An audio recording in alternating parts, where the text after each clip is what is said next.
What is this one big beautiful bill which has been passed by the Senate? What are the key components associated with it? And this big beautiful bill will bring out some winners and some losers. Let's get to know what are they. Donald Trump's one big beautiful bill has narrowly passed through the Senate and it is waiting the approval of House of Representatives. This one big beautiful bill seems not so beautiful if we get to look into the key components and understand which are the losing ends, especially when we are talking about such big reforms. Hello everyone, welcome to Vajiram and Ravi's Flash News. My name is Shubhangi Singh and today we are going to dissect this bill, try to understand the components as well as its implication not just on US but also on the global order, and understand the criticism that is coming for this particular bill, such huge criticism where Elon Musk has proposed that the day that this bill gets passed, he would have to come up with an alternative American party as well. So let us start with understanding the components of the bill, that what are the proposals that are sent through. So the first and the major one comes from the time itself when President Donald Trump was campaigning for this particular presidential election, and he had all of this in his presidential agenda as well. One of them being the tax cuts which would be made permanent. Now, the tax cuts seem like a good news, but we have to also look into the fiscal responsibility associated in here. So the income and estate tax cuts have been seen, which were promised not only in this election, but they are from the reforms in the previous presidential post when we saw Donald Trump there. Other than that, there have been new tax deductions. For example, if people are going for overtime, then we have tips and social security benefits. So the income that is coming in from there have been many tax deductions which have been given for such income. Now these tax cuts are the good part, if we have to label the parts of this particular bill, basically came up as the good part, because this will not only facilitate the public but at the same time assure the promises that a person has been making while he was campaigning. However, when we look at the other components herein, such as the increased spending, which will make it difficult for the government to manage the revenue and the spending, is the increased spending part. Now, another problematic thing here that we see is the thing on which that the spending will be done. The spending is going to be focused on border security, defense, as well as energy production. Now, if we see the increased spending, we also have to analyze where is the decreased spending going. So there have been major cuts, especially from the renewable energy sector, if we talk about EVs, which is also a component here. If we talk about the other cuts that are made to make it a fiscally possible act, that there have been multiple Medicaid cuts have been given. But to compensate that, the Rural Hospital Fund has got an addition of $50 billion direct funding. Now, why this funding has been given? Because there have been very strict requirements in terms of Medicaid that is present. So there will be a lot of people in next coming decade who will see loss of health insurance and health coverage because of this Medicaid cut. Other than that, there are very strict work requirements which have been proposed for the low-income adults when we are talking about SNAP reforms. Now, what is SNAP? SNAP is nothing but the Supplemental Nutrition Assistance Program, which facilitates basically the health in this particular country, and especially for the low-income households. However, for the Medicaid registration, it has been made stricter in the form of re-registration. So the re-registration earlier used to be annual. Now it has been made biannual. That means it would have to be done every 6 months, and the requirement and the documentation has also been made tougher in terms of re-enrollment. Furthermore, the increased burden of spending which we have been talking about, that is not being taken in consideration, which seems a little reckless and irresponsible, which has been raised as a criticism. Seems like that they are trying to fulfill that spending part by sharing or giving the burden or forcing the burden to the states. So states would have to share more cost of food subsidy, especially from SNAP, if the error rates are higher. So if the error rates are less than 6%, then the states remain at the given level. However, if the error rates go up to from 10% to 15%, then the states would have to pitch in for the food subsidies as well. Apart from that, another key component that comes in is the salt deduction that we have said. So first of all, let us understand what is salt. Salt is nothing but state and the local tax. So when we talk about state and local tax, the deduction cap that was given here, that has been raised. That means this has been changed from $10,000 to $40,000. Now let us try to understand how this deduction works in terms of state and local taxes. So if state and local taxes are imposed and there are federal taxes also, now initially the deduction was given only till 10,000 in terms of if you have paid the state and local tax. But now this deduction limit has been increased to $40,000, and that means that if you're going to pay the federal taxes now, then this deduction is applicable. But the only worrisome part here is that this change is not permanent. It is only placed temporarily, that is only for 5 years. And one of the biggest change that we see in this particular bill is the debt ceiling that has been raised. So if you follow the polity and the economy of US economy, which definitely affects the global order, we have seen the debt ceiling for the government has been raised as per the need of the time. But at this time we see there has been an increase of $5 trillion to cover the new spending that they are talking about. Not just in terms of tax cuts, but also the increased spending we are talking about. To manage that, this debt ceiling has been raised to $5 trillion. Now this all have been the components, but what are the implication of these components? We will be moving on to that now. Now if we look at the broader side, just the broader framework, so you will see that this bill directly benefits people who have high income, then it benefits people who have families and children. There are traditional car manufacturers who will be protected by this particular bill, and workers who receive tips and work overtime. These are the people who will be benefited, who will come out as winners once this bill is passed out as an act.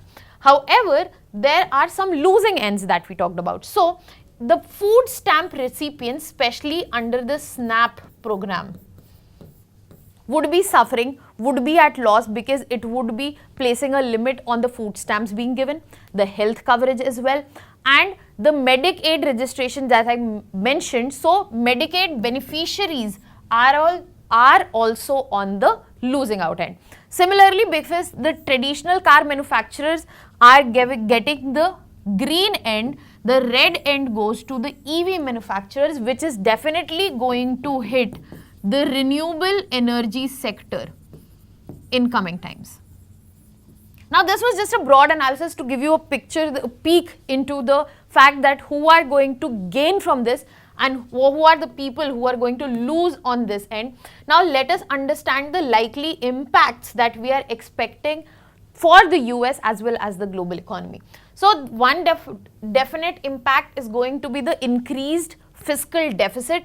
So if you see, it is estimated that $3.3 trillion in next 10 years, we will be seeing this surge in terms of fiscal deficit. If you go by this given graph, you will find that the blue line is depicting what was the version before this bill as per which was passed by the House on May 22nd. However, if the Senate version which has been prepared of this bill gets passed, it proposes this particular increase, and this will, in next 10 years by 2034, it will take the fiscal deficit of US in the line of $3.3 trillion. US debt to GDP ratio, that means the debt ceiling has also been raised. Now the percentage of debt as compared to the GDP, that is also expected to rise by 200% in next 10 years, and it will directly impact the bond yields. That means the bond yields will be increasing. How they will be increasing? I'll briefly just mention that.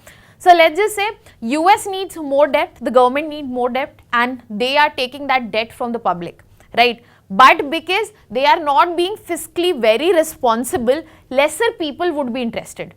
If the demand of the bond goes down, the yields will increase, so to make it a lucrative option. So we will get to see the rise in bond yield, and this is going to impact the global market as well, and especially the Indian market. Now let us understand the other impacts as well. The next impact that we are going to see is the credit rating downgrade. It has already begun. Once this bill was proposed, Moody, which is an important organization in terms of credit rating agencies, has already stripped off the US AAA rating, and it has given a clear reason of fiscal irresponsibility. This means that the borrowing cost for US will definitely rise, and for the global order will also rise, as the US treasury bills and the yields associated with them will increase in coming times. And this will lead to redistributive concerns. How? Because the high income households will be able to make more money with higher bond yields. However, the poorer households, be it the people who are getting the Medicaid, be it the people part of beneficiaries of SNAP program, they would be losing on it, and there will be a drift. What we talk about, the drift between poor and rich, it would seem in coming times that it will be gradually widening. So if we see the given graph here, it will clearly show that how US federal debt has been rising ever since, and as of now it stands somewhere around 122% of the GDP, and it is said that it might go up to 200% in the next 10 years. So the picture of this one big beautiful bill does not seem that beautiful if we talk about, if we look at the implications, and there is more to it. When we talk about the global impact, we have to understand the most obvious impact that we are talking about, the increased US interest rates. They will directly lead to global capital flight. How? Let's take an example. Let's say this is country A and this is US, and US has higher interest rate, and investor is interested. So he had already invested in country A, but then he saw that there are higher interest rates available in US. He will take his capital and he'll go to US. That is what is exactly capital flight is, and there will be a huge risk of global capital flight because of this, and this will lead to a huge impact on the emerging markets, one being India itself. We will not only see the outflow of FIIs, that is foreign institutional investment, but we will also see a higher import bill, because this will gradually strengthen US dollar, which means a weak rupee, and this will lead to an increased import bill. Increased import bill will mean that increased account deficit, balance of payment would not be balanced, and it would create a lot of macroeconomic issues which we are trying to balance as of now, inflation being one of them. Now, I hope we have understood the implications that might come our way, and they are definitely in order if this bill gets passed through the House of Representatives as well.